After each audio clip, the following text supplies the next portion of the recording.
কারীম সূরা আল বাকারা 255 নম্বর আয়াত থেকে তেলাওয়াত করব সবাই বলুন ইনশাআল্লাহ। কোরআনুল কারীমের সূরা সংখ্যা কতটি রয়েছে জানেন আপনারা? 114টি। এই 114টি সূরার মধ্যে সূরা আল বাকারা 1 নম্বর সূরা। কয় নম্বর সূরা? 1 নম্বর সূরা। এই সূরাটির মধ্যে আয়াত সংখ্যা রয়েছে 286টি আয়াত। কত আয়াত রয়েছে? 286টি আয়াত রয়েছে।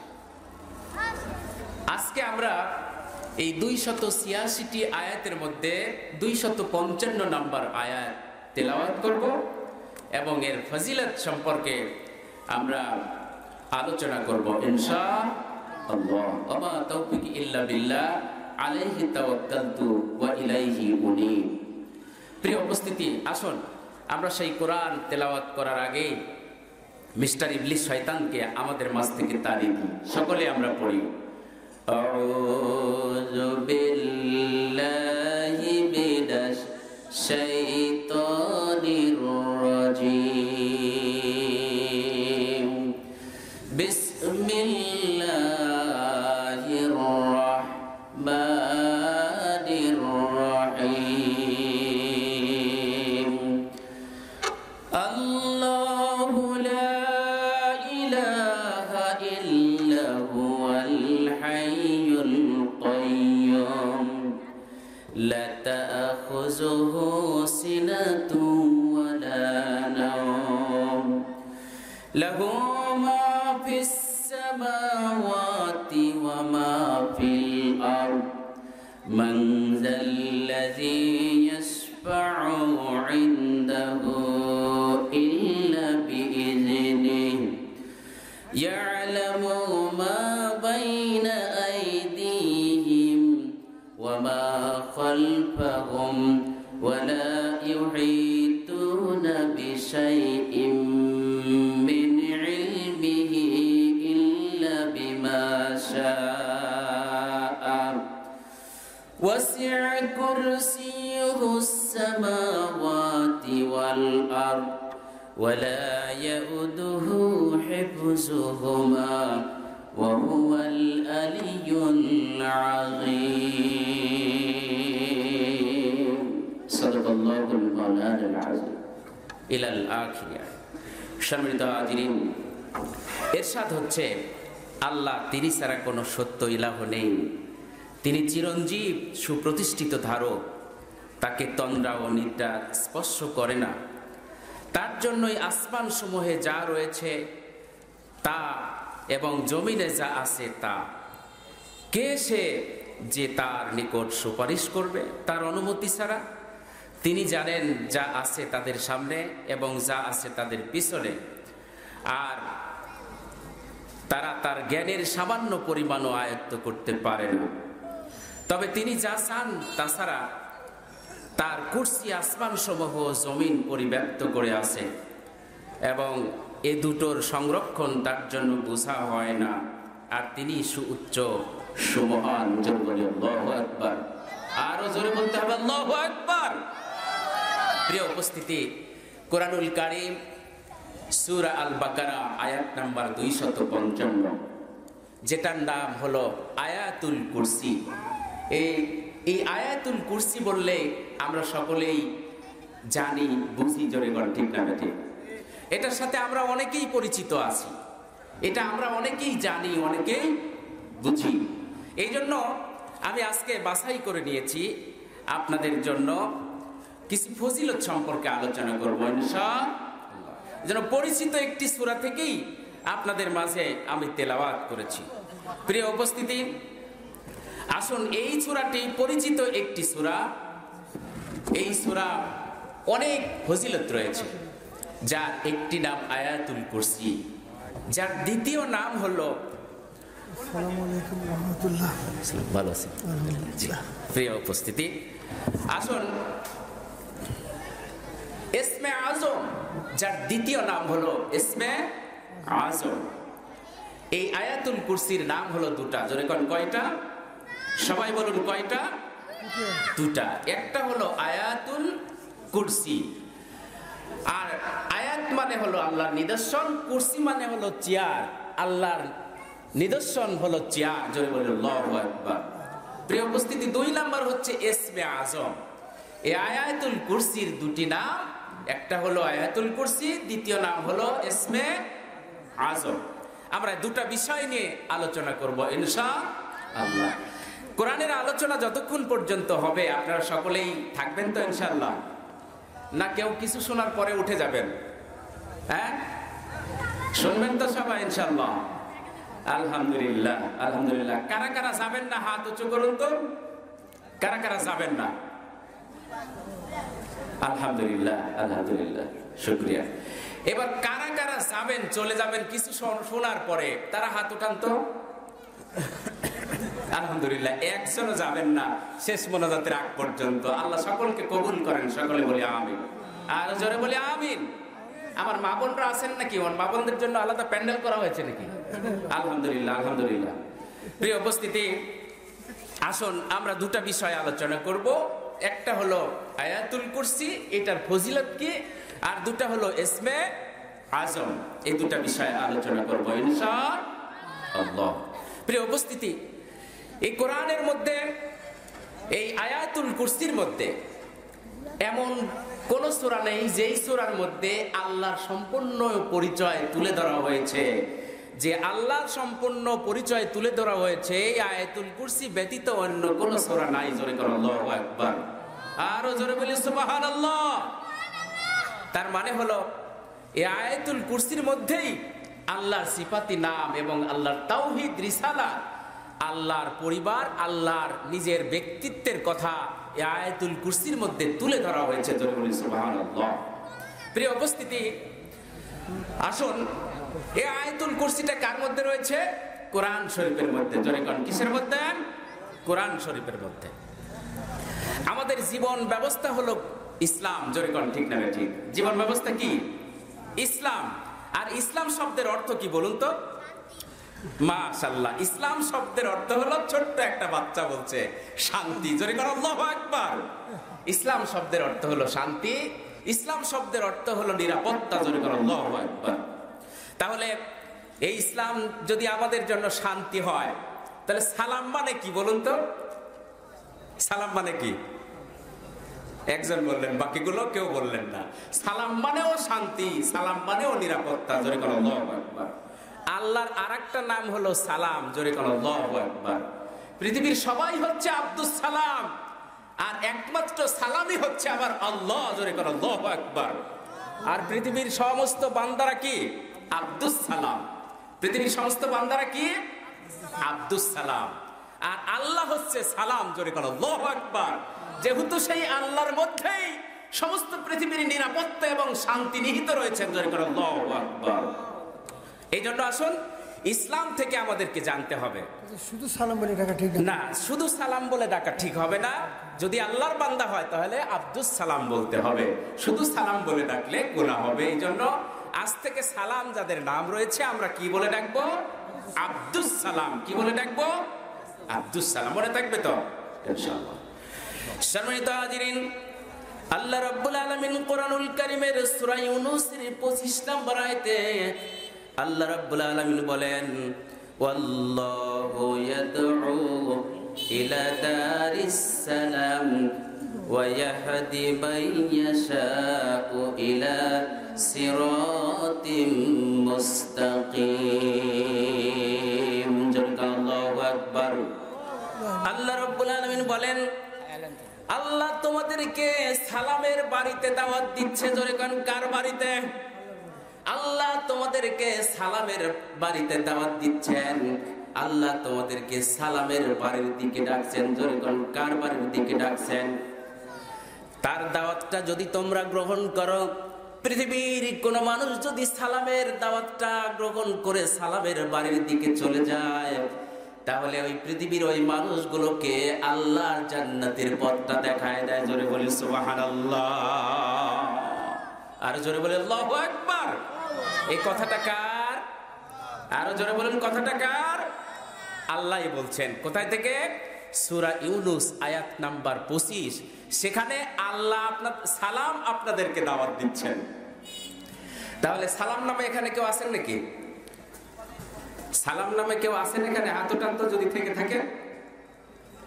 আব্দুস সালাম নাই। আগামীকাল যদি থাকতো তাহলে আগামীকাল আব্দুস সালামের বাড়িতে আমাদের দাওয়াত। জোরে কোন ঠিক না ঠিক?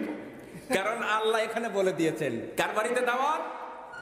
আব্দুস সালামের বাড়িতে আমাদের দাওয়াত। জোরে কোন ঠিক না ঠিক? এখানে আল্লাহই বলে দিয়েছেন কোরআনুল কারীম সূরা ইউনূস আয়াত নাম্বার 25, আল্লাহু ইয়াদউ ইলা দারিস সালাম ওয়া ইয়াহদি মান ইয়াশাউ ইলা সিরাতিম মুস্তাকিম। আল্লাহ তোমাদেরকে সালামের বাড়িতে দাওয়াত দিচ্ছেন। যারা এই দাওয়াতটা সালামের বাড়িতে দাওয়াত কবুল করবেন, আল্লাহ তাদেরকে সুপথ দেখাবেন, আল্লাহ তাদেরকে জান্নাতের পথ দেখাবেন। জোরে বলি আল্লাহু আকবার। তাহলে আসুন প্রিয় হাজিরিন, এই সালাম মানে কি? শান্তি। সালাম মানে কি? সালাম মানে হলো শান্তি।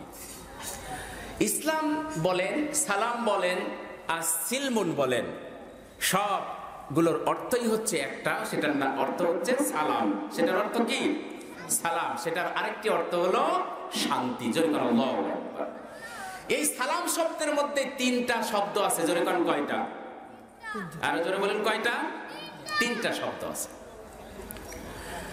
1 নম্বরে হলো সিন, 2 নম্বরে হলো লাম, 3 নম্বরে হলো মিম।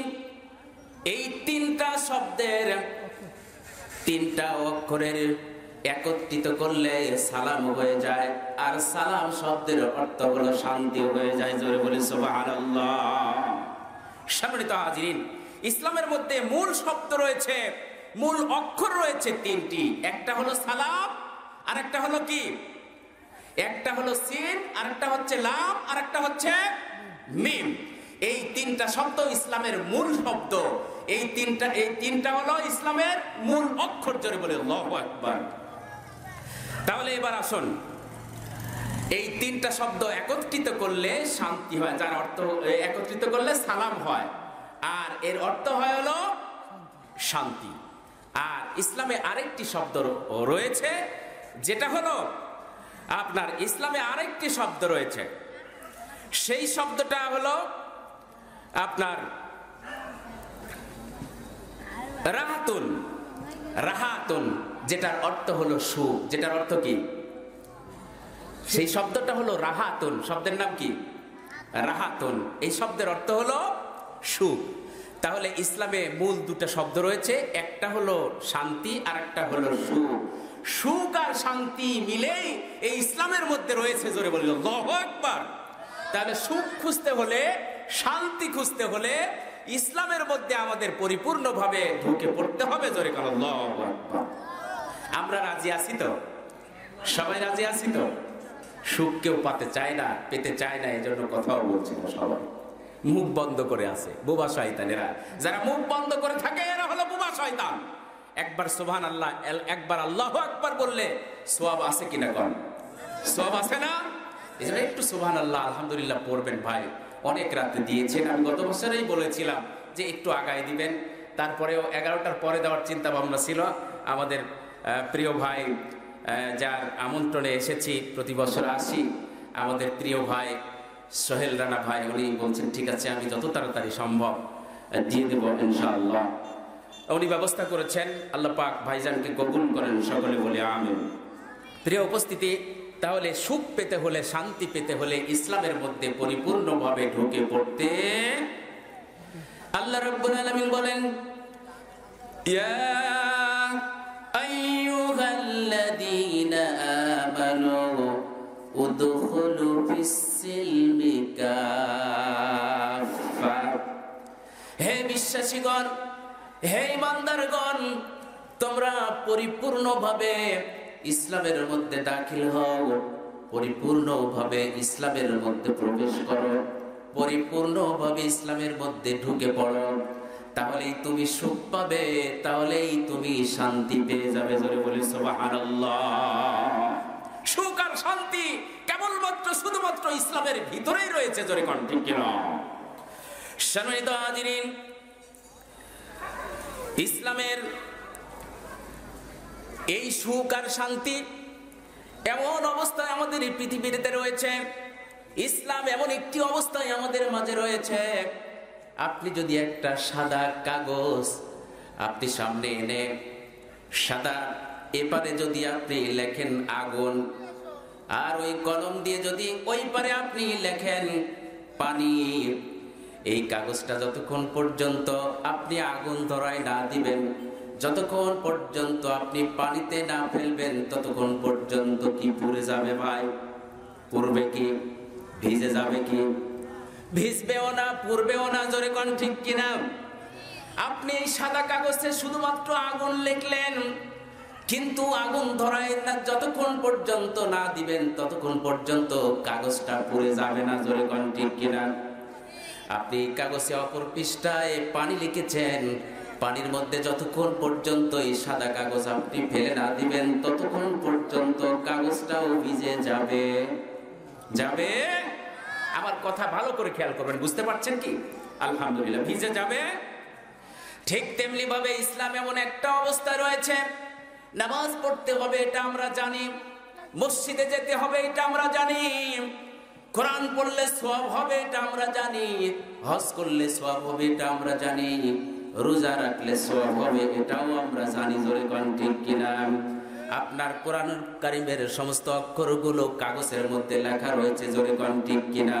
যতক্ষণ পর্যন্ত কোরআন, এই ইসলাম আমার বাস্তব জীবনে, প্র্যাকটিক্যাল জীবনে, বাস্তব জীবনে, সামাজিক জীবনে, পারিবারিক জীবনে, রাষ্ট্রীয় জীবনে যতক্ষণ পর্যন্ত আমল করতে না পারবো, ততক্ষণ পর্যন্ত কাগজে আপনি আগুন লিখলেন, যেমন আপনার কাগজ করবে না। আপনি পানি লিখেছেন, পানির মধ্যে যতক্ষণ পর্যন্ত ফেলে না দিবেন, ততক্ষণ পর্যন্ত ভিজে যাবে না। ঠিক তেমনি ভাবে এই কোরআন ইসলাম আপনি আপনার ব্যক্তিগত, পারিবারিক, সামাজিক, রাষ্ট্রীয় জীবনে যতক্ষণ পর্যন্ত না আপনি আমল করবেন, ততক্ষণ পর্যন্ত আল্লাহর কাছে কোনো দাম হবে না। জোরে কোন ঠিক কিনা? কোনো দাম নাই আল্লাহর কাছে। এই সাদা কাগজ আগুন আর পানি লিখে আপনি কোটি কোটি বছর আপনার বাড়িতে ফেলায় রাখেন, কোনো দাম আছে? কোনো ক্ষতিও হবে না, লাভও হবে না। জোরে কোন ঠিক না বেঠিক? ঠিক তেমনি ভাবে ইসলামের মতো, ইসলাম দিয়ে যদি আপনার পরিবার, সমাজ, রাষ্ট্র গঠন না করেন, ওই কোরআনের মধ্যে অক্ষরগুলো অমনি রয়ে যাবে। আপনার ব্যক্তিগত, পারিবারিক এবং সামাজিক, রাষ্ট্রীয় জীবনে প্রতিষ্ঠিত না করলেও আপনার কোনো লাভ হবে না দুনিয়া এবং আখিরাতে। জোরে কোন ঠিক না বেঠিক?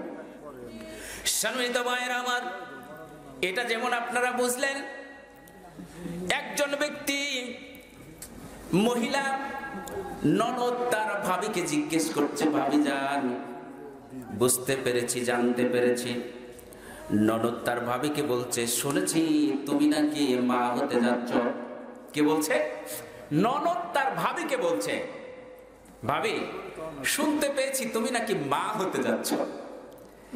তো তুমি কই থেকে শুনলে? বলছে, আমি শুনেছি, তবে তোমার পেটে এবার কি বাচ্চা হবে এটা কিন্তু আমি জানি, আমি বলে দিতে পারবো, এটা কিন্তু আমি জানি।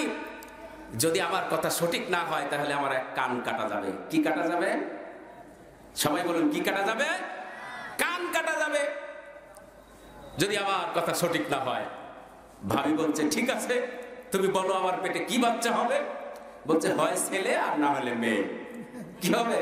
হয় ছেলে আর না হলে মেয়ে হবে। তো এটা তো সবাই বুঝবে, সবাই পারবে। জোরে কোন ঠিক না বেঠিক? কোরআন পড়তে হবে, এটা সবাই বুঝে জানে। জোরে কোন ঠিক কিনা? হাদিস পড়লে সওয়াব হবে, এটা সবাই বুঝে কিনা, জানে কিনা বলেন? নামাজ পড়লে সওয়াব হবে, সবাই জানে, কিন্তু মানে না। ওই যে হয় ছেলে আর না হলে মেয়ে। জোরে কোন ঠিক কিনা? সম্মানিত ভাইরা আমার, আসুন পবিত্র কোরআনুল কারীম, আল্লাহ রাব্বুল আলামিন বলেছেন, উদখুলু ফিস সিলমি কাফা, ইসলামের মধ্যে পরিপূর্ণভাবে দাখিল হতে হবে।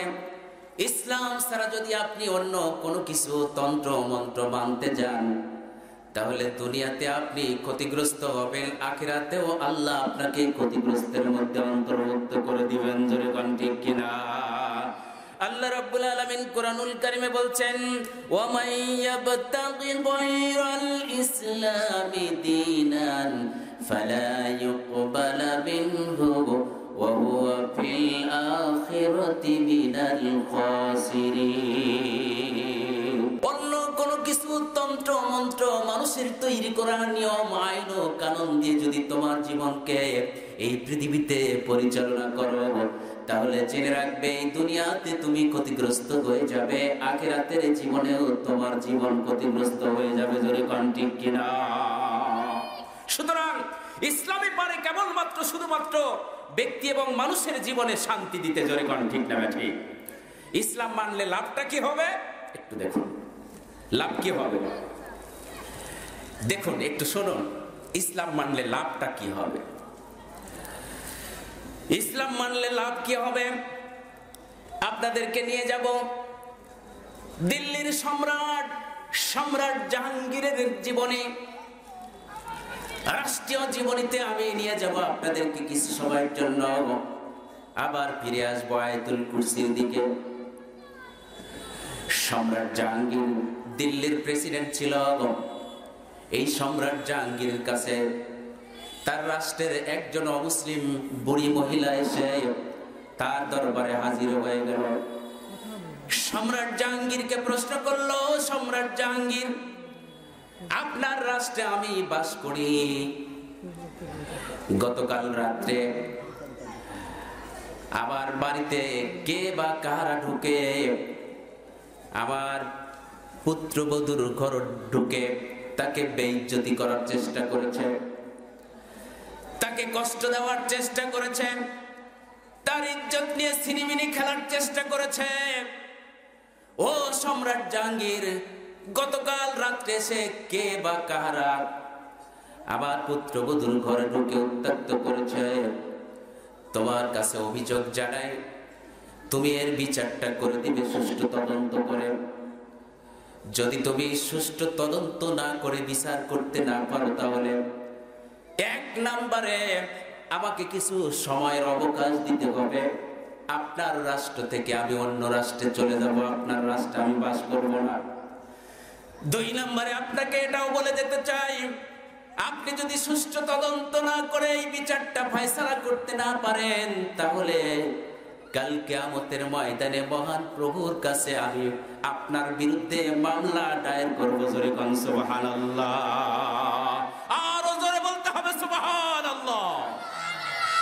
অভিযোগ কয়টি? 2টা। একটি অভিযোগ, সেটা হলো আমার পুত্রবধূর ঘরে যে কে বা কাহারা ঢুকেছিল খোঁজ খবর নিয়ে সুষ্ঠু তদন্ত করে বিচার করতে হবে।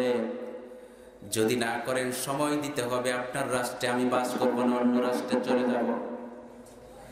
কোন রাষ্ট্রে যদি অশান্তি থাকে, মারামারি থাকে, কাটাকাটি থাকে, টেন্ডারবাজি থাকে, চাঁদাবাজি থাকে, খুনাখুনি থাকে, লুটপাট থাকে, সেই রাষ্ট্রে বসবাসযোগ্য রাষ্ট্র হতে পারে না। জোরে কোন ঠিক না ঠিক?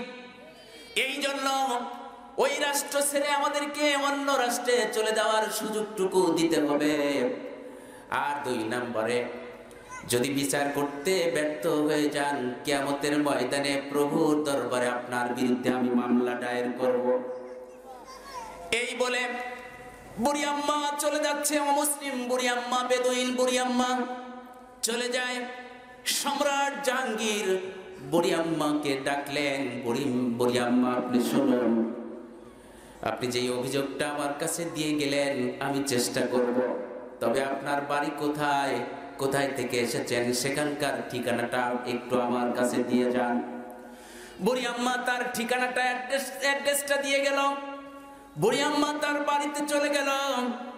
গভীর রজনীর রাতে সম্রাট জাহাঙ্গীর ঘোড়ার পিঠে সওয়ার হয়ে হাতে একটা তরবারি, নাঙ্গা তরবারি নিয়ে ঠিকানা অনুযায়ী বৃদ্ধা মহিলার বুড়ি আম্মার বাড়ির দিকে চলে গেলেন। বাড়ির আঙ্গিনায় যাওয়ার পরে দেখলেন অনেক রাত হয়ে গিয়েছে, এক কান্নার আওয়াজ শোনা যায়। চতুর্দিকে প্রাচীর। কি করবে? তাড়াতাড়ি করে ঘোড়ার পিঠ থেকে নেমে তিনি প্রাচীর ডিঙ্গিয়ে ওপারে চলে গেলেন। বুড়ি আম্মাকে দেখতে পেলেন। বুড়ি আম্মাকে বললেন, বুড়ি আম্মা, আপনার বাড়িতে বাতি লাগানো, জ্বালানো আছে, চেরাগ জ্বালানো আছে, আপনাকে নির্দেশ দিচ্ছি আপনি বাতিটা নিভে দেন। বুড়ি আম্মা ভয় পেয়ে গিয়েছে, এত রাত্রে কে বা কাহারা মুখে কাপড় দিয়ে এসেছে। মুখে কি দিয়ে এসেছে? কাপড় দিয়ে এসেছে, মাস্ক ব্যবহার করে এসেছে, চিনা যায় না। সম্রাট জাহাঙ্গীর বললেন, বুড়ি আম্মা চিন্তার কোনো কারণ নাই, আমি আপনার দরবারে হাজিরা দিয়েছি গতকাল সকালবেলা, যার কাছে আপনি গিয়ে অভিযোগ দায়ের করেছেন। জোরে বলি সুবহানাল্লাহ। চিন্তার কোনো কারণ নাই। আপনি ঘরের মধ্যে আপনার পুত্রবধূকে নিয়ে আপনি বসে থাকেন, আর আমি বাহিরে সারা রাত ধরে পাহারা দিব আপনার বাড়িতে। কোন ভকাটি ছেলে আপনার পুত্রবধূকে উত্ত্যক্ত করতে আসে সেটাই আমি দেখব, এবং সুষ্ঠু তদন্ত করে আমার দরবারে বিচার হবে। জোরে করো আল্লাহু আকবার। আজকের সমাজে সেই শাসক গোষ্ঠী পাওয়া যাবে ভাই? খুঁজে পাওয়া যাবে? খুঁজে পাওয়া যাবে। আজকে সেই শাসকের দরকার, সেই অমরের দরকার, সেই খালেদ বিন ওলীদের দরকার বাংলার জমিনে। জোরে কোন ঠিক না বেঠি? সম্মানিত মায়েরা আমার, সম্রাট জাহাঙ্গীর, এই সম্রাট জাহাঙ্গীর তিনি সারা রাত ধরে ছদ্মবেশে অমুসলিম বৃদ্ধা মহিলার বাড়ি পাহারা দেয়। সম্মানিত মায়েরা আবার, আর অন্যান্য অমুসলিম রাষ্ট্রগুলোর সরকারগুলো মুসলমানদেরকে পাইকারি দরে হত্যা করে। জোরে কোন ঠিক কিনা? এটা শিখাইছে, আদর্শ শিখাইছে আমার ইসলাম, এই আদর্শ শিখাইছে কোরআন। জোরে কোন ঠিক না বেঠি? সম্রাট জাহাঙ্গীরকে আদর্শ কে শিখাইছে? ইসলাম শিখিয়েছে। জোরে কোন ঠিক না বেঠি? কোরআন শিখিয়েছে, আল্লাহর বিধান, সেই আচরণগুলো শিখিয়েছে। জোরে কোন ঠিক না বেঠি? অমুসলিমরা পাইকারি দরে মুসলমানদেরকে হত্যা করছে, চেচনিয়ায় বসনিয়ায় হত্যা করছে, আরাকানে হত্যা করছে, ফিলিস্তিনে হত্যা করছে, কাশ্মীরে হত্যা করছে, মিয়ানমারে হত্যা করছে। জোরে কোন ঠিক না বেঠি? সম্মানিত হাজিরিন, আর আমার মুসলমানদেরকে কি শেখায়? অমুসলিম পুত্রবধূর বাড়িতে অত্যাচার করছে, জুলুম করছে, পুত্রবধূর ঘরে ঢুকে পুত্রবধূর মান সম্মান নিয়ে ছিনিমিনি খেলছে। সেই অমুসলিমের বাড়ির পাহারাদার হয়ে গেল মুসলমান শাসক গোষ্ঠী। জোরে কোন আল্লাহু আকবার। সম্মানিত ভাইরা আমার, আজকে তাম পৃথিবীতে অশান্তির আগুন দাউ দাউ করে জ্বলছে। জোরে কোন ঠিক না বেঠি? আজকে অশান্তির আগুন গোটা পৃথিবীতে দাউ দাউ করে জ্বলছে। প্রতিটা রন্ধে রন্ধে অবৈধ অশ্লীলতা, বেহায়াপনা আমাদের সমাজে বিরাজ করছে। জোরে কোন ঠিক না বেঠি? এই যে এই মাসটা কি মাস বলেন তো? ইংরেজিতে কি মাস? সবাই বলেন কি মাস? ফেব্রুয়ারি মাস। এই মাসে একটা আনন্দের দিন চলে গিয়েছে। জোরে কোন ঠিক কিনা? তাকে হত্যা করতে গিয়ে তার প্রতি মায়ের উদ্বেগ তৈরি হয়ে যেতে পারত। এই কারণে আপনাকে আমি বাতিটা নিভাই দিতে বলেছিলাম, অন্ধকারে আমার সন্তানকে হত্যা করতে সুবিধা হবে। জোরে কোন সুবহানাল্লাহ। আরো জোরে বলতে হবে মারহাবা। আমাদের দেশের নেতা হলে 22 খুন মাপ। জোরে কোন ঠিক না ঠিক? যদি দলেরও হয়, হাজারো অন্যায় যদি করে, তাহলে একটা ফোন হ্যালো ছেড়ে দাও। ঠিক না ঠিক? একটা হ্যালোই যথেষ্ট। জোরে কোন ঠিক কিনা? সম্রাট জাহাঙ্গীর, ইসলাম তাকে এমন চরিত্র আদর্শ শিখাইছে, ন্যায়ের প্রতি তিনি, সুবিচারের প্রতি তিনি অটল। জোরে কোন আল্লাহু আকবার। ওমর রাদিয়াল্লাহু তাআলা আনহুকে ইসলাম শিখিয়েছিল, নিজের সন্তানকে হত্যা করেছিল। জোরে কোন ঠিক না ঠিক? একই কায়দায় সম্রাট জাহাঙ্গীর নিয়ত করেছিল নিজের সন্তানকে হত্যা করবে সেদিন। কিন্তু বুড়ি আম্মাকে ডেকে ডেকে বলছে, ও বুড়ি আম্মা, আমি ধারণা করেছিলাম আপনার দরজায় এসে, আপনার পুত্রবধূর ঘরে এসে বেইজ্জতি করবে, জ্বালা যন্ত্রণা করবে আমার সন্তান, কিন্তু হত্যা করার পরে কল্লার দিকে আলোটা ধরে আমি দেখলাম আমার সন্তান নয়, অন্য সন্তান। সঙ্গে সঙ্গে শুকরিয়া স্বরূপ আল্লাহর শুকরিয়া আদায় করেছিলাম। আলহামদুলিল্লাহ। জোরে কোন সুবহানাল্লাহ। সম্মানিত ভাইরা আমার, সম্রাট জাহাঙ্গীর বুড়ি আম্মাকে বললেন, ও আমার বুড়ি আম্মা, আমি আপনার কাছে এক গ্লাস পানি চেয়েছিলাম এই কারণে, যেদিন আমার দরজায় গিয়ে গতকাল গিয়ে বলে এসেছিলেন, ও সম্রাট, তুমি যদি সঠিক বিচার ফয়সালা করতে ব্যর্থ হয়ে যাও, কাল কিয়ামতের ময়দানে আল্লাহর দরবারে তোমার বিরুদ্ধে আমি মামলা দায়ের করব। জোরে বলেন সুবহানাল্লাহ। ও বুড়ি আম্মা, আজকে আপনার পুত্রবধূর উত্ত্যক্ত করার সঠিক বিচার তদন্ত করে যদি আমি ব্যর্থ হয়ে যেতাম, বিচার করতে সক্ষম না হতাম, কাল কিয়ামতের ময়দানে আমি আল্লাহর কাছে আসামি হয়ে যেতাম। ওই সময় থেকে আমার কোনো ঘুম নাই, ওই সময় থেকে আমার পেটে কোনো খাদ্য যায় নাই, ওই সময় থেকে আমার পেটে কোনো পানি যায় নাই, গলাটা শুকায় গিয়েছে। আমি আপনার দায়িত্ব, আপনার অভিযোগ এই সুষ্ঠু তদন্ত করে দায়িত্ব পালন করে আপনার কাছে এক গ্লাস পানি চেয়েছি। সুবহানাল্লাহ, আরো জোরে বলতে হবে সুবহানাল্লাহ। সম্মানিত হাজিরিন, বৃদ্ধা মহিলার কাছে সম্রাট জাহাঙ্গীর বললেন, ও বুড়ি আম্মা, আমি এখন চলে যাই, আগামীকালকে সকালবেলায় আমার দরবারে আপনার পুত্রবধূকে নিয়ে হাজির করবেন। পরের দিন সকালবেলা অমুসলিম বুড়ি আম্মা তার পুত্রবধূকে নিয়ে সম্রাট জাহাঙ্গীরের দরবারে হাজির হয়ে গেল। সম্রাট জাহাঙ্গীর রাজ দরবারে বসে আছেন, মাথায় মুকুট পরা।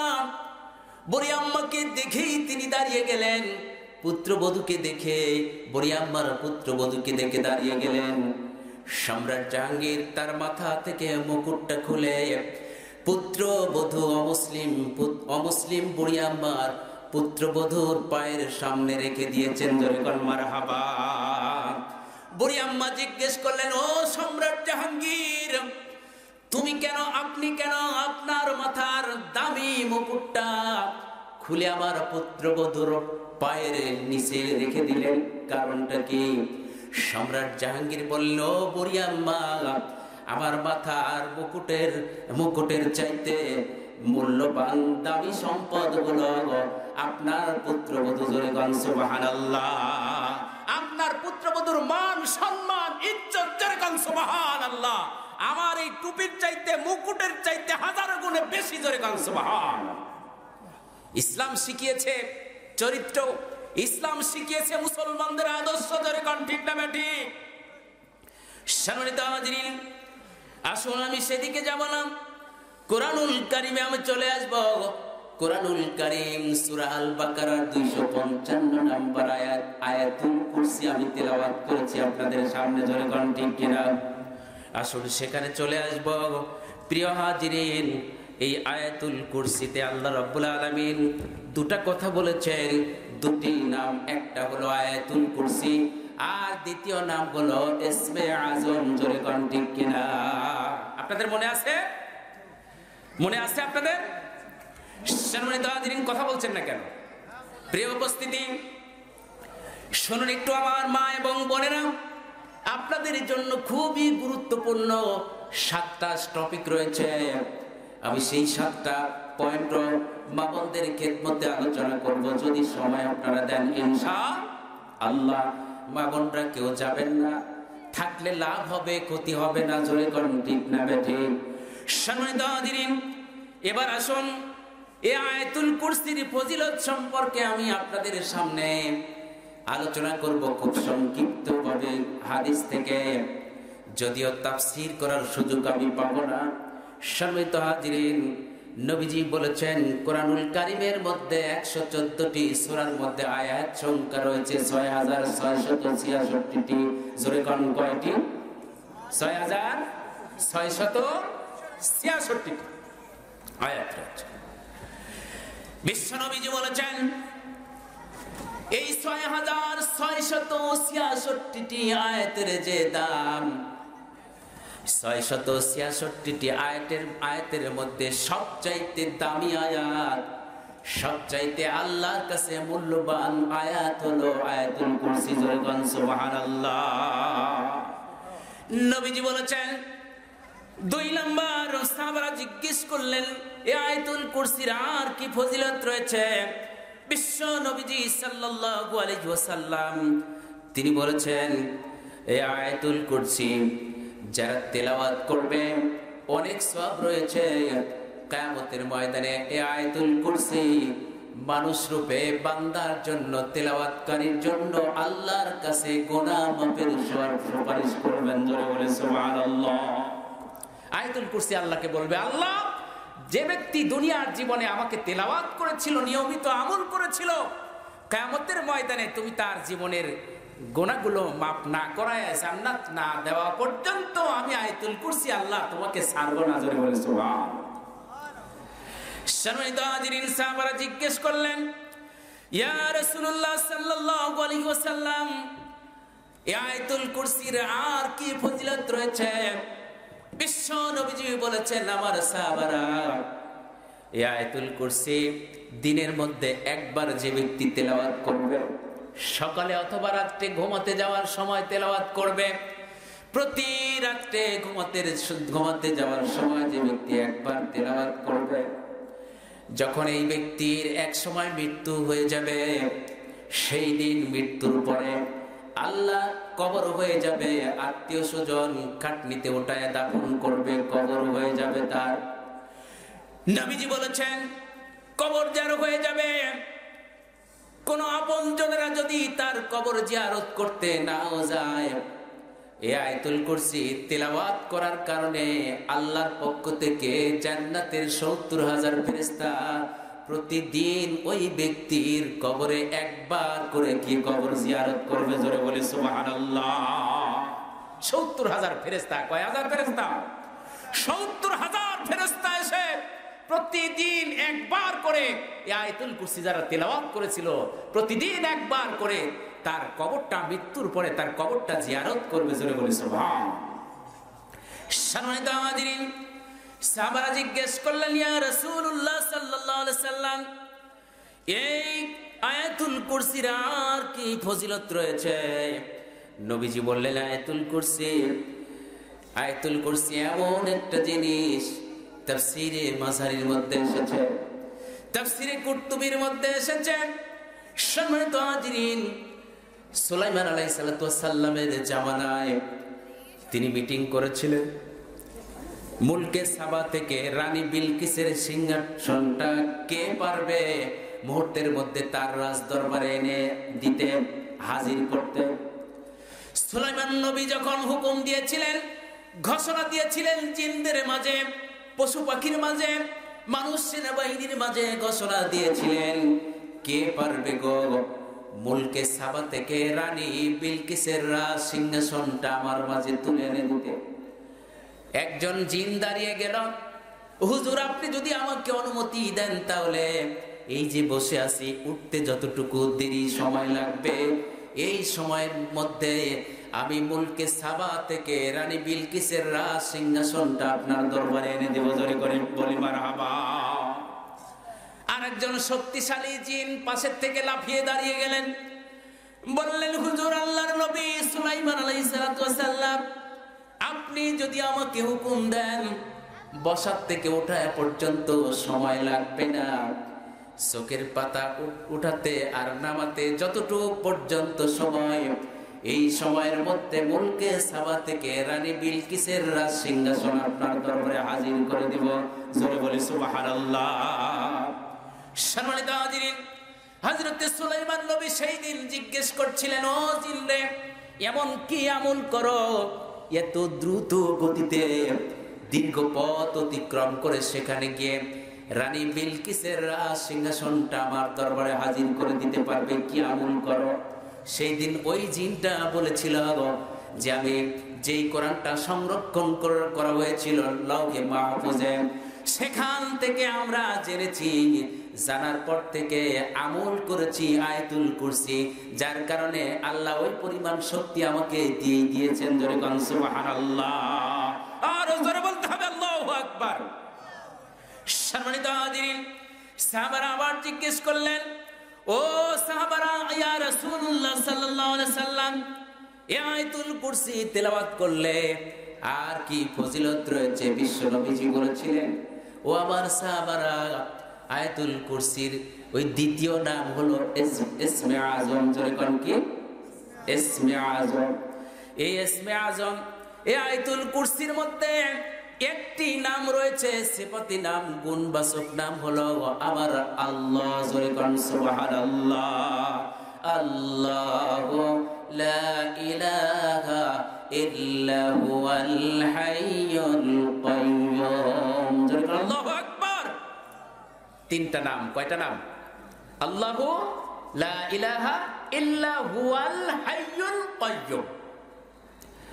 তাহলে এখানে তিনটা নাম রয়েছে। একটা হলো আল্লাহ, পরে কষ্টে পড়ে, বিপদে পড়ে, মুসিবতে পড়ে, তখন কেউ এসে পাশে না দাঁড়ালে আল্লাহকে ডাকে আল্লাহ। জোরে বলেন ঠিক ঠিক। তার মানে আল্লাহ নামটা নিলে তার হৃদয়টা ভরে যায়। জোরে বলেন সুবহানাল্লাহ। মামলায় পড়ে, মুকদ্দমায় পড়ে, ছেলে হারিয়েছে, মেয়ে হারিয়েছে, ফসলের ক্ষতি হয়েছে, যখন এই গুণবাচক নাম আল্লাহ, এই নামটা যখন বান্দা ডাকে তখন হৃদয়টা প্রশান্তি লাভ করে। জোরে বলেন ঠিক ঠিক। গুণবাচক নাম। আল্লাহ রাব্বুল আলামিন বলেন, নবীজি বলেন ইয়া হাইয়ু ইয়া কাইয়ুম। এই দুইটা নাম রয়েছে, এটা হলো ইসমে আজম। এই দুইটা নাম হলো ইসমে আজম। জোরে কোন কয়টা নাম? দুইটা নাম। ইয়া হাইয়ু ইয়া কাইয়ুম, এই দুইটা নাম হলো ইসমে আজম। নবীজি বলেছেন ইসমে আজম। সম্মানিত হাজিরিন, নবী করিম সাল্লাল্লাহু আলাইহি সাল্লাম ফজরের আজানের পূর্বে তিনি নফল ইবাদত করছেন, করতে করতে সিজদায় পড়ে গিয়েছেন। সিজদা থেকে আর মাথা উঠায় না। ফজরের নামাজের আজানের সময় হয়ে গিয়েছে। ফজরের নামাজের আজানের সময় হয়ে গিয়েছে। আবু বকর অপেক্ষা করছেন, ওমর রাদিয়াল্লাহু তাআলা অপেক্ষা করছেন, বেলাল রাদিয়াল্লাহু তাআলা আজানের অপেক্ষা করছেন, কিন্তু রাসূল তো সিজদায় পড়িয়াছেন, সিজদা থেকে মাথা উঠান না। হযরত আয়েশা রাদিয়াল্লাহু তাআলা বলেন, নবীজি কি মরে গিয়েছেন, দুনিয়ার বুক থেকে বিদায় নিয়েছেন, ইন্তেকাল করেছেন, এই চিন্তায় পেরেশান হয়ে গিয়েছে। ডাকবে ডাকবে ডাকে না। হাঁটি হাঁটি পা পা করতে করতে তিনি তার কাছে চলে গেলেন। গিয়ে দেখলেন সিজদায় পড়ে আছে, নড়েও না চড়েও না। তিনি তার পায়ের মধ্যে, পায়ের তালুতে হাত রাখলেন। হাতটা রাখার পরেও নবীজি কোনো কথা বলেন না, নড়েও না চড়েও না। চিন্তিত হয়ে গেলেন, নবীজি বিদায় হয়ে চলে গিয়েছেন কিনা, পেরেশান হয়ে গিয়েছে। সঙ্গে সঙ্গে মসজিদে নববীর দিকে দৌড় দিয়েছে। আবু বকর রাদিয়াল্লাহু তাআলা ডেকে ডেকে বলছেন, বাবা, নবীজি ওই যে কতক্ষণ পূর্বে সিজদায় গিয়েছে, সিজদায় থেকে আর উঠে না, নড়েও না চড়েও না। কি হলো তার? এদিকে ফজরের নামাজের আজানের অপেক্ষা করছেন বেলাল রাদিয়াল্লাহু তাআলা, কখন নবীজি উঠবেন, তিনি আজান শুরু করে দেবেন। সময় মিলে আবু বকর রাদিয়াল্লাহু তাআলাকে বললেন, আবু বকর, আপনি আমাদের মাঝে বয়োবৃদ্ধ, বয়সে বড়, আপনি যান নবীজিকে ডেকে তুলুন। বেলাল রাদিয়াল্লাহু তাআলা ফজরের আজান দিবেন। জোরে বলে সুবহানাল্লাহ। সম্মানিত ভাইরা আমার, বেলাল রাদিয়াল্লাহু সবার অনুরোধে আবু বকর রাদিয়াল্লাহু তাআলা বললেন, ও আমার ভাইরা, ফজরের নামাজ যদি আজকে আজান দিতে দেরি হয়ে যায় আর আমার জীবনও যদি চলেও যায়, আমি নবীজিকে ঘুম থেকে জাগাতে পারবো না, আমি নবীজিকে সিজদা থেকে জাগাতে পারবো না। জোরে বলে সুবহানাল্লাহ। ওমরকে বলা হলো, ওমর ডাকলেন না নবীজিকে। নবীজির শানে কত সম্মান, কত মর্যাদা, নবীজিকে তার সম্মানে তাকে সিজদা থেকে ডাকতে পারছেন না। এদিকে ফজরের নামাজের অপেক্ষা করছেন, আজানের অপেক্ষা। সবাই মিলে এবার বেলাল রাদিয়াল্লাহু তাআলাকে বললেন নবীজিকে ডাকার জন্য, নবীজি যাতে সিজদা থেকে মাথাটা উঠিয়ে ফেলেন। সম্মানিত হাজিরিন, বেলাল রাদিয়াল্লাহু তাআলা পারলেন না, সবাইকে বললেন, আয়েশা রাদিয়াল্লাহু তাআলা আনহাকে নবীজির কানের কাছে তার মুখটা লাগিয়ে দিতে, তুমি কোনো শব্দ করছেন কিনা, তার নিঃশ্বাসটা চলছে কিনা। সবার অনুরোধে আয়েশা রাদিয়াল্লাহু তাআলা আনহা বিশ্বনবী সাল্লাল্লাহু আলাইহি ওয়াসাল্লামের সংস্পর্শে এসে তার কানের কাছে গিয়ে, মুখের কাছে গিয়ে কানটা লাগিয়ে দিয়েছেন। তিনি দুটা শব্দ শুনতে পাচ্ছেন, একটা হলো আয়াতুল কুরসি, ইয়া হাইয়ু ইয়া কাইয়ুম। জোরে আল্লাহু আকবার। আর জোরে বলি আয়েশা রাদিয়াল্লাহু তাআলা আনহা সমস্ত সাহাবীদেরকে খবর দিলেন, নবীজি তিনি বিদায় হয়ে যান নাই, তিনি ইন্তেকাল করেন নাই, তিনি বেঁচে আছেন। সব সাহাবীরা বললেন, বেলাল তুমি এখন ফজরের নামাজের আজান দিয়ে দাও, হয়তোবা তোমার আজানের কারণে, আজানের মাধ্যমে নবীজি মাটি থেকে সিজদা উঠাতে পারে। জোরে বলে সুবহানাল্লাহ। হযরত বেলাল রাদিয়াল্লাহু তাআলা আনহু সঙ্গে সঙ্গে সেদিন তিনি আজান শুরু করে দিলেন, ফজরের নামাজের আজান। সঙ্গে সঙ্গে আজান শোনার পরে সঙ্গে সঙ্গে নবীজি তার তার সিজদাটা, মাথাটা মাটির থেকে উঠায় দিলেন। জোরে কান সুবহানাল্লাহ। তিনি সিজদা উঠালেন আজান শোনার সঙ্গে সঙ্গে। তিনি মসজিদে আসলেন, সবাইকে সঙ্গে করে নিয়ে তিনি ফজরের নামাজ আদায় করলেন। জোরে বলে সুবহান। সম্মানিত হাজিরিন, এই জন্য তিনিও সেই সিজদায় গিয়ে আয়াতুল কুরসি তেলাওয়াত করেছিলেন। হযরতে আয়েশা রাদিয়াল্লাহু তাআলা আনহা জিজ্ঞেস করেছিলেন সেদিন, ইয়া রাসূলুল্লাহ সাল্লাল্লাহু আলাইহি সাল্লাম, আপনি সেদিন সিজদায় গিয়ে ইয়া হাইয়ু ইয়া কাইয়ুম বলে দুটো শব্দ তেলাওয়াত করেছিলেন। নবীজি সেদিন বলেছিলেন, ও আয়েশা তুমি জানো না আয়াতুল কুরসির মধ্যে কোরআনুল কারীম সূরা বাকারার 255 নম্বর আয়াতের মধ্যে দুটো ইসমে আযম আছে। একটা হলো ইয়া হাইয়ু ইয়া কাইয়ুম। আমি নামাজের মধ্যে দুটো শব্দ সিজদায় গিয়ে তেলাওয়াত করতেছিলাম। নবীজি বললেন, ও আমার আয়েশা, ও আমার সাহাবীরা, যদি কোনো ব্যক্তি নামাজের শেষে অথবা নফল নামাজে সিজদায় গিয়ে এই দুইটা নামের আমল করে, তাহলে আল্লাহ রাব্বুল আলামিন এই দুইটা নামের ওসিলায় তার জীবনের গুনাহগুলোকে maaf করে দিবেন। বলে সুবহানাল্লাহ। আরো জোরে বলতে হবে সুবহানাল্লাহ। একটু দরুদ পড়ে, আল্লাহুম্মা সাল্লি আলা মাওলানা মুহাম্মদ ওয়া আলা আলিহি শফিআনা মুহাম্মদ। সম্মানিত হাজিরিন, সাহাবারা জিজ্ঞেস করলেন, ইয়া রাসূলুল্লাহ সাল্লাল্লাহু আলাইহি সাল্লাম, এই আয়াতুল কুরসির আর কোন ফজিলত আছে কি?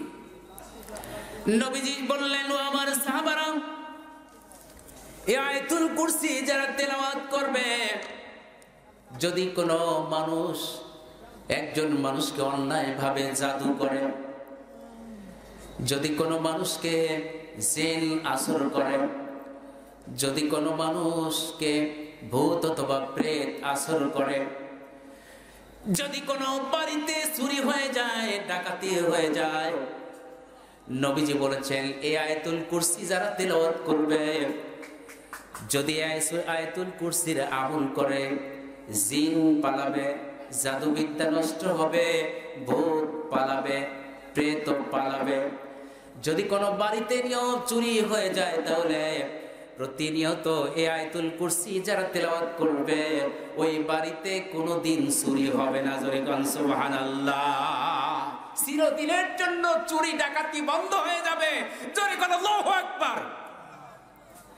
তার কারণ হলো নবীজি বলেছেন, এই আয়াতুল কুরসি সহিহ হাদিসে বুখারী শরীফের 1155 নম্বর হাদিসে নবীজি বলেন, আবু হুরায়রা সাহাবী থেকে বর্ণিত হাদিসটি, নবীজি বলেছেন আয়াতুল কুরসি যারা তেলাওয়াত করবে, ওই বাড়িতে আল্লাহর পক্ষ থেকে একজন ফেরেশতা নাজিল করে, যেই ফেরেশতারা ওই ব্যক্তির বাড়ি সারা রাত ধরে ধরে পাহারা দেয়। জোরে বলে সুবহানাল্লাহ।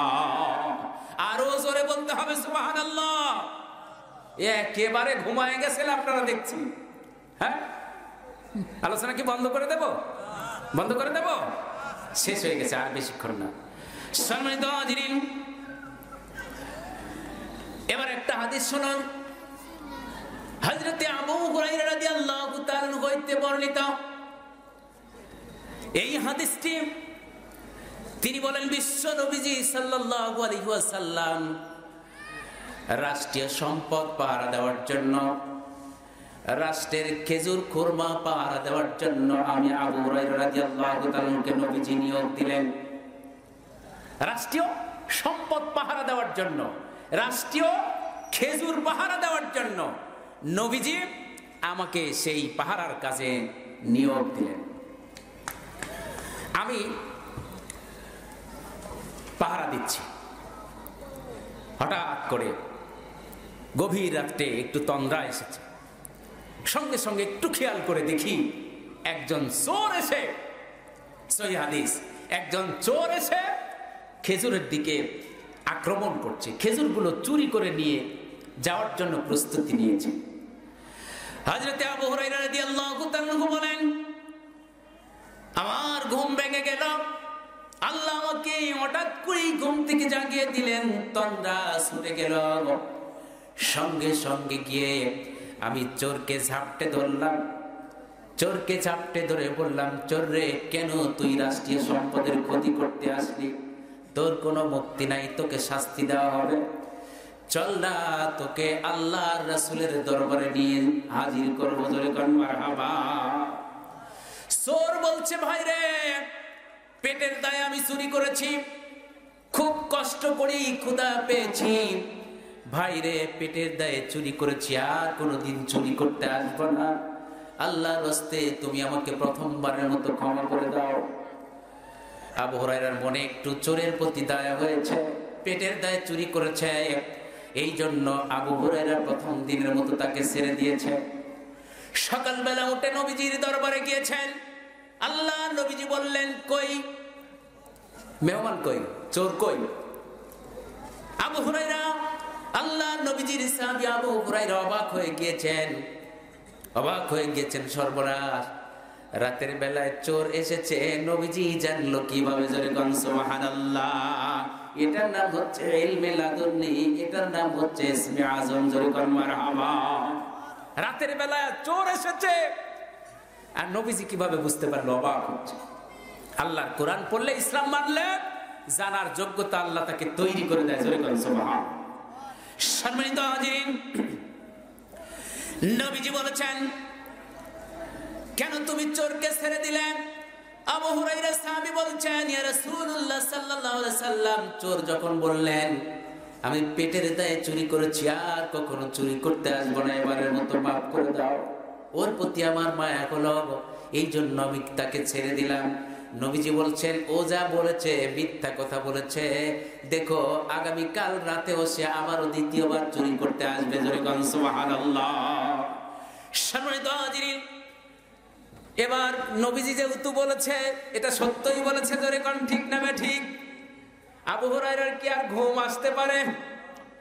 যেহেতু এ রাত্রেও দ্বিতীয় রাত্রে চোর আসবে, সে তো আর ঘুমাতে পারে? সে সারা রাত ধরে জাগা আছে, আবার তাকে তন্দ্রা ধরছে, আবার নবীজির কথা মনে পড়ছে, চোর তো আসবে, নিশ্চয়ই আসবে, যেহেতু নবীজি বলেছে। আবার তিনি জেগে খেয়াল করছেন রাষ্ট্রীয় সম্পদের দিকে। সম্মানিত হাজিরিন, ঠিক চোর আবার দ্বিতীয় রাত্রে এসে আবু হুরায়রার অজান্তে এসে খেজুরের দিকে আক্রমণ করেছে, খেজুর নিয়ে যাচ্ছে। এমন সময় তার তন্দ্রা ছেড়ে গিয়েছেন, ছুটে গিয়েছেন, সঙ্গে সঙ্গে তিনি লক্ষ্য করলেন চোর এসেছে, আবার তাকে ঝাপটে ধরেছে। এবার যখন ধরেছি, আর তোমাকে ছেড়ে দেওয়া হবে, আর তোমাকে ছেড়ে দেওয়া হবে কি? ভাই একেবারে মরেই গেলেন যে, আমি মনে হচ্ছে কবরস্থানেই আছে। একটু হা হু করবেন, সবাই বলুন সুবহানাল্লাহ, আলহামদুলিল্লাহ, লা ইলাহা ইল্লাল্লাহ, সুবহানাল্লাহ, আলহামদুলিল্লাহ, লা ইলাহা ইল্লাল্লাহ, লা ইলাহা ইল্লাল্লাহ, মুহাম্মাদুর রাসূলুল্লাহ সাল্লাল্লাহু আলাইহি ওয়াসাল্লাম। আমি একদম ঠিক সময় মতোই ছেড়ে দিব, আপনাদেরকে কষ্ট দিব না। একটু মন দিয়ে শুনবেন ভাই, একটু মন দিয়ে শুনবেন। সম্মানিত হাজিরিন, এবং সঠিক সময় ইনশাআল্লাহ কালেকশনের দিকে আমি চলে যাব। প্রিয় উপস্থিতি, আমার মা বোনেরা যাবেন না, আপনাদের জন্য 7টা ডোজ রয়েছে, ওষুধের ডোজ, মেডিসিনের ডোজ। এইগুলো যদি আপনারা নিয়ে যান, ইনশাআল্লাহ রোগ ব্যাধি ভালো হয়ে যাবে, কোনদিন আপনাকে রোগ ব্যাধি আক্রমণ করবে না। জোরে গান সুবহানাল্লাহ। আর একটা বার বলি আল্লাহু আকবার। সম্মানিত হাজিরিন, আসুন চোর এবার দ্বিতীয় রাত্রে এসেছে। আবু হুরায়রা ঝাপটে ধরেছে। এবার আবু হুরায়রা বলছেন, চোর রে, আর তোকে ছেড়ে দেওয়া হবে না। প্রথম রাত্রে মিথ্যা কথা বলেছিস, আর আসবো না, আবার আসলি, এবার তোরে ছেড়ে দেওয়া হবে না। বল কেন চুরি করলি? আমাকে কথা দিয়ে কেন কথা রাখলি না? আজকের রাত্রে কেন আসলি? চোর বলছেন, ভাইরে, আমি এই জন্য এসেছি, ছেলে মেয়েগুলো, স্ত্রী পরিজন গুলো ক্ষুধার যন্ত্রণায় ছটফট করে কান্না করে, তাদের মুখে খাদ্য তুলে দিতে পারি না, কোথাও গিয়ে খাদ্যের ব্যবস্থা করতে পারি না। মনে মনে ভাবলাম এই সম্পদের দিকে আসা ছাড়া আমার কোনো আর উপায় নাই। তাই মনে মনে ভাবলাম, ওই সম্পদ থেকে যদি আমি কিছুটা নিয়ে যেতে পারি, তাহলে আমার ছেলে মেয়েগুলো, স্ত্রীর মুখে, ছেলে মেয়ের মুখে যদি তুলে দিতে পারি, ক্ষুধা নিবারণ হবে, কষ্ট নিবারণ হবে। এই ভেবে ভেবে আমি এসেছি রে ভাই, আর কোনোদিন আসবো না, তুমি আমাকে এবারের মতো ছেড়ে দাও। দ্বিতীয়বারের মতো তাকে ছেড়ে দিলেন। সকালবেলা উঠে নবীজির দরবারে আবু হুরায়রা রাদিয়াল্লাহু তাআলা হাজির। নবীজি বললেন, কই ওই চোর? উনি আবার সর্বনাশ বলছেন, হুজুর সত্যিই আপনি বলেছেন দ্বিতীয় রাত্রে আসবে, আবারও এসেছে, তো কই চোর? কই? কইছে, হুজুর ছেড়ে দিয়েছি। কেন তুমি ছেড়ে দিলেন? আবু হুরায়রা রাদিয়াল্লাহু তাআলা বললেন, ইয়া রাসূলুল্লাহ সাল্লাল্লাহু আলাইহি সাল্লাম, যেহেতু চোর অনুনয় বিনয় করে কান্নার সুরে আমাকে বলল, ছেলে মেয়েগুলো ক্ষুধার যন্ত্রণায় ছটফট করছে, তাদের মুখে একটু খাদ্য তুলে দেওয়ার জন্য আমি চুরি করতে এসেছি। তার প্রতি আমার মায়ের উদ্রেক সৃষ্টি হলো, তাই আমি দ্বিতীয়বারের মতোই তাকে ছেড়ে দিয়েছি। সেটা ওয়াদা করলো, আর কোনোদিন আমি আসবো না, এবারের মতো ছেড়ে দাও। নবীজি বললেন, ও যা বলেছে মিথ্যা বলেছে, দেখবে তৃতীয় রাত্রেও এসে হাজিরা দিবে। জোরে কান সুবহানাল্লাহ। ঠিক তৃতীয় রাত্রেও চোর এসেছে। পাহারা দিচ্ছে কে? নবীজির সাহাবী আবু হুরায়রা রাদিয়াল্লাহু তাআলা। সম্মানিত হাজিরিন, আবু হুরায়রা সাহাবী, তিনি তৃতীয় রাত্রে পাহারা দিচ্ছেন। সারা রাত ধরে ঘুম নাই, 3টা রাত ধরে সে জেগে আছেন, কোনো ঘুম নাই। আজকে একটু তন্দ্রা পেয়েছে তৃতীয় রাত্রে, এমন সময় পাকে চোর এসে হামলা দিয়েছে। ঘুম ভেঙে গিয়েছে, সঙ্গে সঙ্গে চোরকে ঝাপটে ধরেছে। আর কখনো ছেড়ে দিব না, যতই তুমি অনুরোধ করো, যতই কান্না করো, তোমাকে ছেড়ে দেওয়া হবে না। চলো তোমাকে নবীজির দরবারে নিয়ে হাজির করব, বিচারের সম্মুখীন করব। কেন তুমি রাষ্ট্রীয় সম্পদ চুরি করতে আসলে? সম্মানিত হাজিরিন, চোর অনুনয় বিনয় করে বলছেন, এ ভাই রে, আর কোনোদিন আমি চুরি করতে আসবো না, তুমি এবারের মতো ছেড়ে দাও। কয় না, তা দেব না, তুমি 2 দিন মিথ্যা কথা বলেছো, আর তোমাকে সুযোগ দেওয়া হবে না। নাসর বান্দা হয়ে গেছে, ছেড়ে দিবে না। ছেড়ে যখন দিবেই না, তখন চোর বলছেন, ভাইরে, তুমি যদি আমাকে ছেড়ে দাও, বিনিময়ে তোমাকে এমন একটা দোয়া শিখাই দিব, তোমার বাড়ি আর তোমার সম্পদ কোনোদিন চুরি হবে না। জোরে কান সুবহানাল্লাহ। এমন একটা দোয়া তোমাকে শিখাই দিব। জোরে কান আল্লাহু আকবার। চোর চিন্তা করছে, সর্বনাশ, দোয়া পড়লে চুরি বন্ধ হয়ে যায়, তাহলে তো এই দোয়াটা আমাদের শিখা উচিত। জোরে কান ঠিক না বেঠিক? সম্মানিত হাজিরিন, আবু হুরায়রা রাদিয়াল্লাহু তাআলা বললেন, ভাই রে, তোমাকে আমি ছেড়ে দিতে পারি এই শর্তের বিনিময়ে, তুমি যেটা শর্ত দিয়েছ, যদি তুমি আমল করো, তাহলে এর বিনিময়ে তোমাকে আমি ছেড়ে দেব।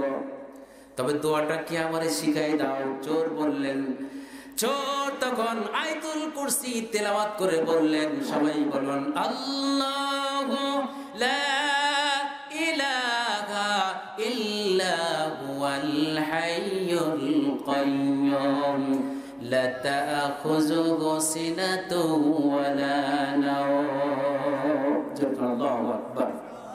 এই আয়াতুল কুরসিটা শিখায় দিলেন।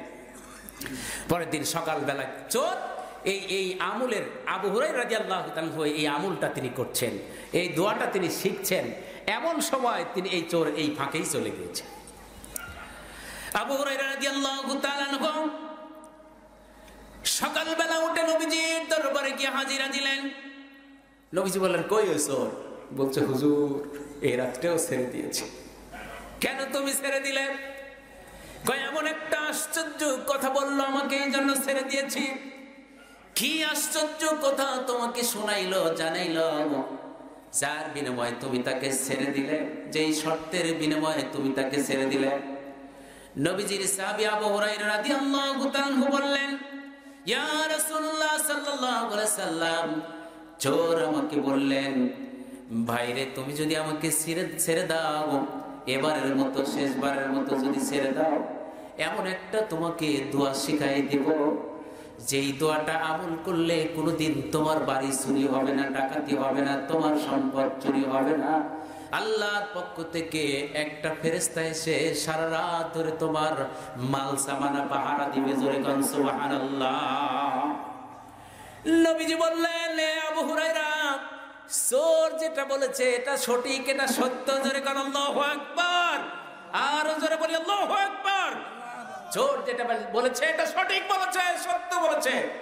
তবে ওই চোর হচ্ছে মিস্টার ইবলিস, শয়তান, ভালো মানুষ না। এই জন্য তোমাকে ফাঁকি দিয়েছে। জোরে কোন নাউজুবিল্লাহ। আরো জোরে বলে নাউজুবিল্লাহ। সম্মানিত হাজিরিন, আসল আয়াতুল কুরসির একটা ফজিলত রয়েছে। শেষ ফজিলতটা বলেই, এবার শেষ নাম্বার ফজিলতটা বলেই আমি বাবনদের দিকে চলে যাব। শেষ নাম্বার ফজিলত সাহাবারা বললেন, আর কি ফজিলত রয়েছে? এবার আমিরুল মুমিনিন, অর্ধ জাহানের প্রেসিডেন্ট হযরত ওমর রাদিয়াল্লাহু তাআলা জীবনীতে আমি আপনাদের মাঝে নিয়ে যাব। হযরত ওমর রাদিয়াল্লাহু তাআলা ছদ্মবেশে তিনি মরুভূমির পথ অতিক্রম করছেন। এমন সময় দেখলেন একজন রাখাল সে ছাগল চড়ায়। ছাগলের রাখাল। কিসের রাখাল? ছাগলের রাখাল, দুম্বার রাখাল, সম্মানিত হাজিরিন, ভেড়ার রাখাল। সেই রাখালকে যখন দেখলেন, দেখে বললেন, বাবারে তুমি এখানে বসে বসে কি করছো? কয়, এখানে বসে বসে আমি তাসবিহ পড়ছি আর কোরআনুল কারীমের সূরা আল বাকারার 255 নম্বর আয়াত আয়াতুল কুরসি তেলাওয়াত করছি। জোরে কোন সুবহানাল্লাহ। প্রিয় ভাইরা আমার, বলছে তুমি যে ছাগলের রাখাল, তোমার ছাগল কতটি রয়েছে? কয়, তা তো 100 হবে। ভেড়া কতটি রয়েছে? তো 100 হবে। দুম্বা কতটি রয়েছে? বলছে তা তো 100 হবে। মোট মিলাইয়া 300। কয়, এত ছাগল তুমি কেমনে দেখাশোনা করো? এত ছাগল রেখে এত ছাগল কেমনে তুমি পাহারা দাও? কেমনে দেখাশোনা করো? আবার তুমি ছাগলের পাশে, দুম্বার পাশে, ভেড়ার পাশে না থেকে এখানে একা একা বসে বসে তুমি তাসবিহ পড়ছো, আয়াতুল কুরসি তেলাওয়াত করছো কেন? এর কি ফজিলত রয়েছে? যুবকটি বললেন, রাখালটি বললেন যে আপনি কি জানেন না? আপনি কি মুসলিম না? আপনি কি জানেন না নবীজি বলেছেন আয়াতুল কুরসি যারা তিলাওয়াত করবে আল্লাহর পক্ষ থেকে একজন ফেরেশতা পাঠাবেন, তার অর্থ সম্পদ পাহারা দিবেন। জোরে বলে সুবহানাল্লাহ।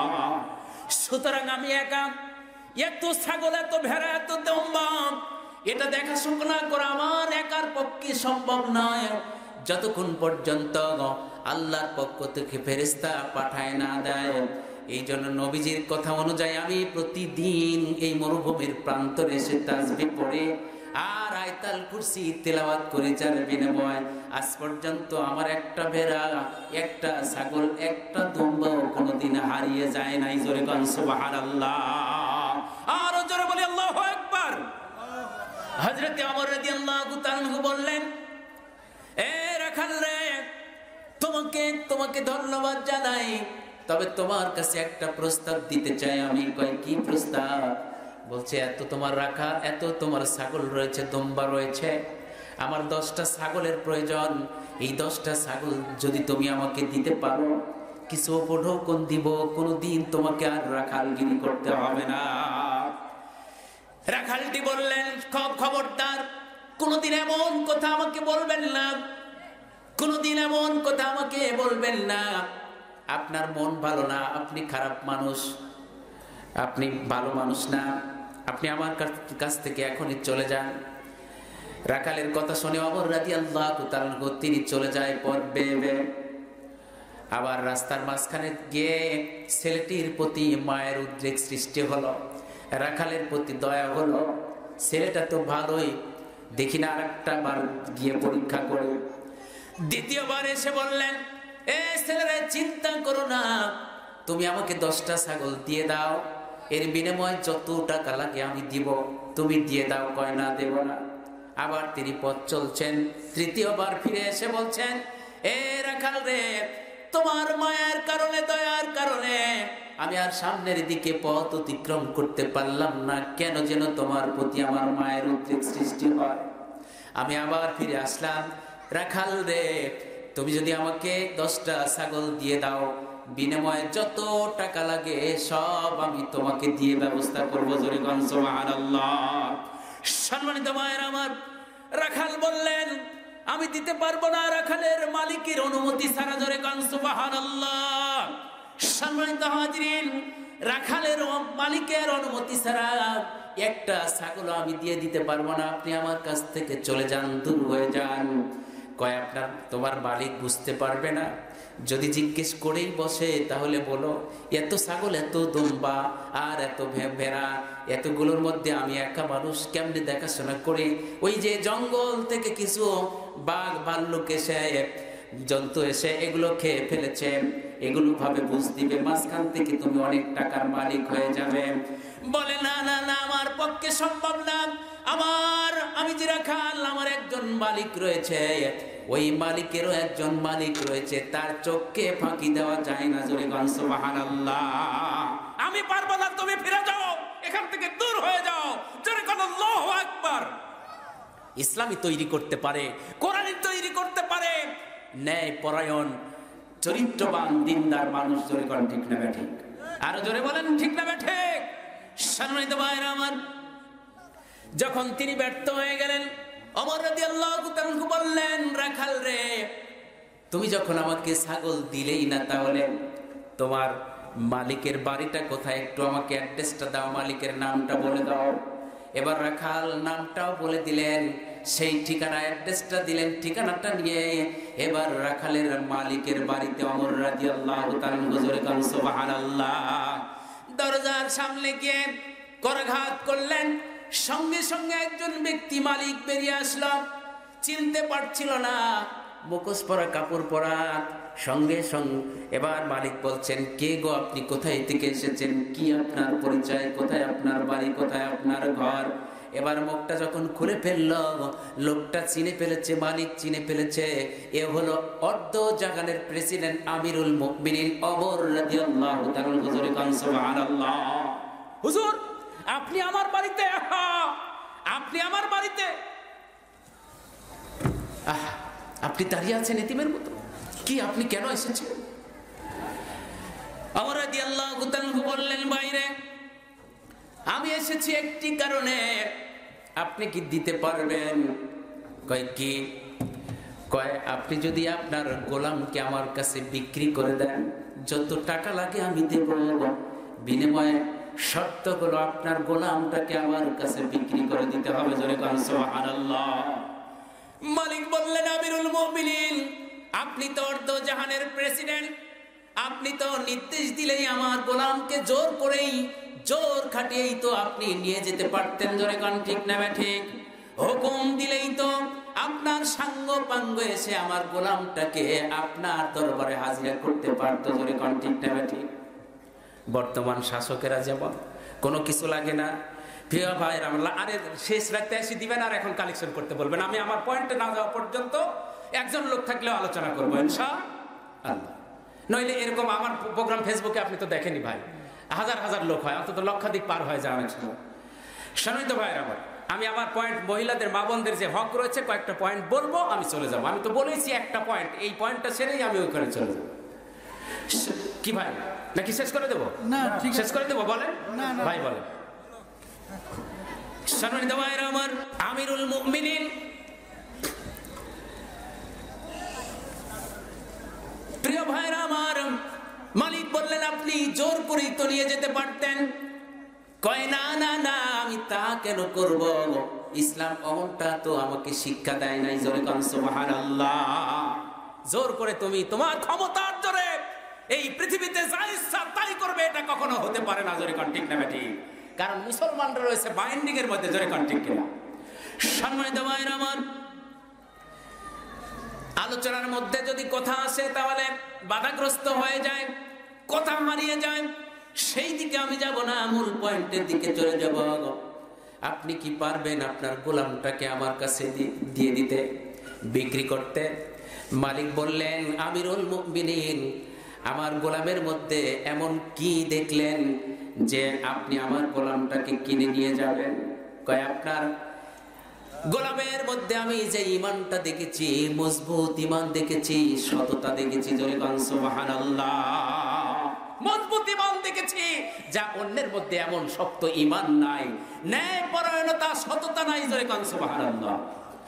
যদি কথা দাও বন্ধু, দিনের পথে দৃঢ় থাকবে।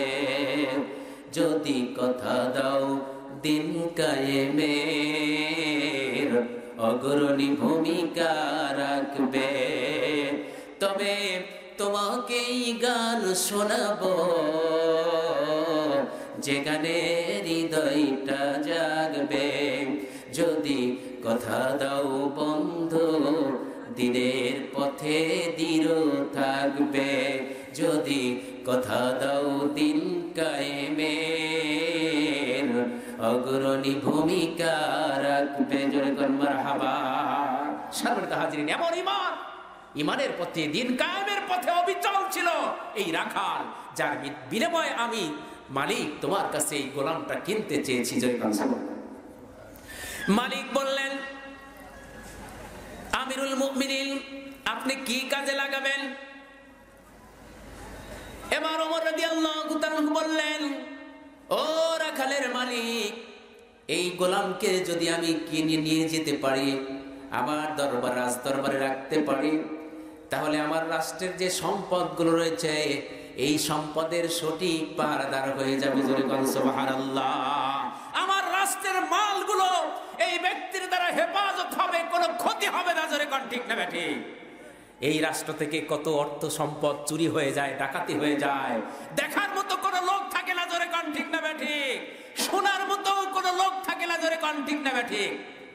শাহেদের মতো লম্পট, এই শাহেদের মতো লম্পট কোটি কোটি টাকা লুটপাট করেছে। জোরে কোন ঠিক না বেঠিক? ডাক্তার সাবরিনার মতো মহিলা বাংলাদেশের কোটি কোটি টাকা করোনার নামে লুটপাট করেছে, দেখার মতো শোনার মতো কেউ নাই। জোরে কোন ঠিক না বেঠিক? এরপরেও বাংলাদেশে তারা সম্মান পায়। জোরে কোন ঠিক কিনা? সম্মানিত ভাইরা আমার, তারা কি করেছে? রাষ্ট্রীয় সম্পদ কেমনে পাহারা দিয়েছে? ওমর বলেছেন, তোমার গোলামটাকে যদি আমি কিনে নিয়ে যেতে পারি, তাহলে আমার রাষ্ট্রের সুষম বন্টন হবে আর সঠিক পাহারাদার হয়ে যাবে। রাষ্ট্রের সম্পদ পাহারাদার, কোনো ক্ষতি হবে না। জোরে কোন সুবহানাল্লাহ। তার দ্বারা রাষ্ট্রের সম্পদের কোনো ক্ষতি হবে, হেফাজত হবে রাষ্ট্রীয় সম্পদের। সম্মানিত হাজিরিন, আর কি করবেন আপনি? কি কাজে লাগাবেন গোলামকে? শেষ বিদায়ের সময় চোখের পানি ওমর রাদিয়াল্লাহু তাআলা আনহুর। মালিককে বলছেন, ও মালিক, আমি দ্বিতীয় কাজে লাগাবো আপনার গোলামকে, এই জন্য কিনে নিয়ে যাব। কিয়ামতের ময়দানে আমি যে 10টা বছর রাষ্ট্র পরিচালনা করছিলাম, আমল করেছিলাম, আর কাল কিয়ামতের মাঠ যেদিন কায়েম হয়ে যাবে,